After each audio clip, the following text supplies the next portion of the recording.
Mambo mrembo. Poa. Umependeza sana. Kawaida yangu.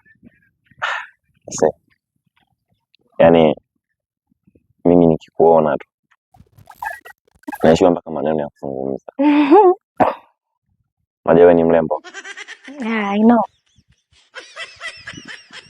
Dada, sasa mimi nisizunguke sana. Yaani ukipita kwenye maeneo ya nyumbani pale, oga nashindwa hivi binti nitampataje, nitamwelezaje?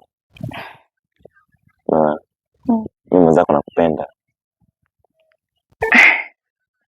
Yaani kifupi nimekuelewa, nataka tuishi wote.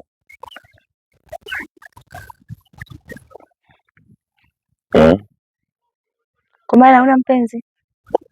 Bado, yaani mimi sijakutana na mwanamke kabisa. Masuala ya mapenzi sijui, ndio maana najitahidi hapa angalau nizungumze na wewe vipi. Mwanangu, mwanangu, kisha habari yako mwanangu. Mbona maneno mwanangu, nimekuania kule mwanangu, macho yangu mwanangu. Yuko wapi? Yuko kule hivi. Hata vinga. Wewe, si ndio unatongoza pao? Hivi niko kutongoza?